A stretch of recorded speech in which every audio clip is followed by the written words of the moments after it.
कितनी तकलीफ है।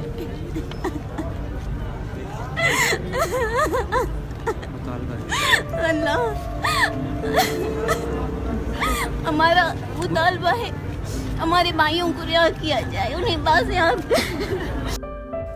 बलूचिस्तान यूं तो वैसे ही आग में जल रहा है। आए रोज बलोच आवाम पाकिस्तानी फौज के हाथों तशद्दुद का निशाना बनते आ रहे हैं। मज़कूरा तशद्दुद में मसकशुदा लाशें, अगवा बराए तावान, बलोच बहनों की तजलील और सालों से बलोच नौजवानों के टॉर्चर जैसे दर्दनाक अमल बड़ी बेरहमी से जारी हैं। आजकल इन तमाम मजालिम के साथ एक नया सिलसिला शुरू हुआ है कि उनके पाले हुए जदीद असले से लैस गुंडे और डाकू अब बलोच अवाम के नंगो नामोज को भी निशाना बना रहे हैं।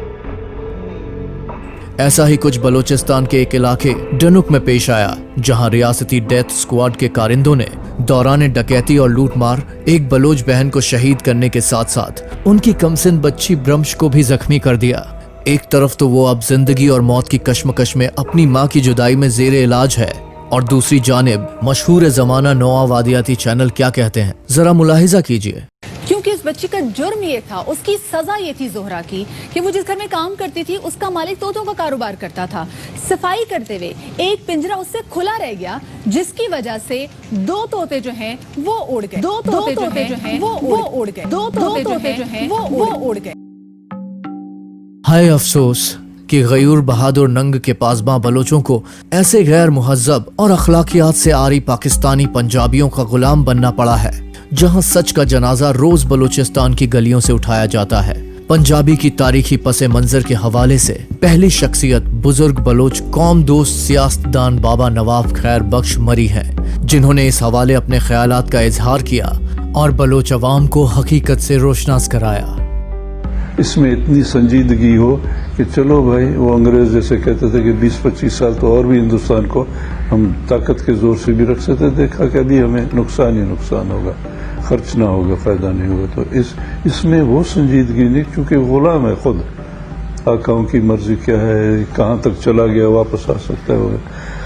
तो ये वो भी नहीं समझ इसकी कि भाई अब जो है शायद वो इस मकाम पे पहुंचा ही नहीं है।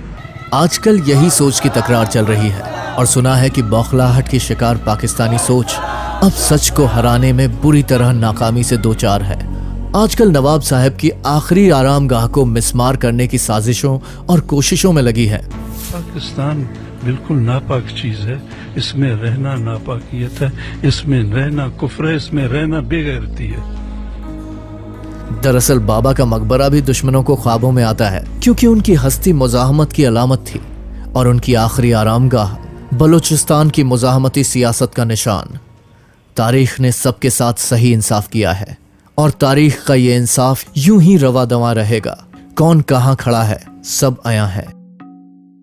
तो आपने हमायत नहीं की, हिमायत तो आप हिमायत समझे न समझे वो तो आप ही समझते हैं, क्या कैलकुलेशन आप कर लेते हैं। मैं क्या लेकिन ये मैं बताऊं कि हमारे यहाँ जो है ना, अगर आपके वोट इस तरह कैलकुलेट हो जाते कि भाई यहाँ पे जो है ना यस वाले हैं, यहाँ पे नो वाले हैं, तो फिर आप जो है कैलकुलेशन कर लेते हैं। मैं बोलूं, जिस इलाके से हम ताल्लुक रखते हैं ना बलूचिस्तान से, हमारे पास एक अल्फाज होता है शफ।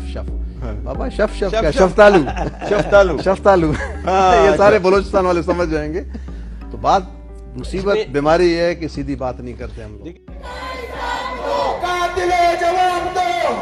सच्चाई की आवाज अब भी गूंज रही है, और यूं ही गूंजती रहेगी। क्या चाहते हैं हर जुल्म से मांगे, हर जुल्म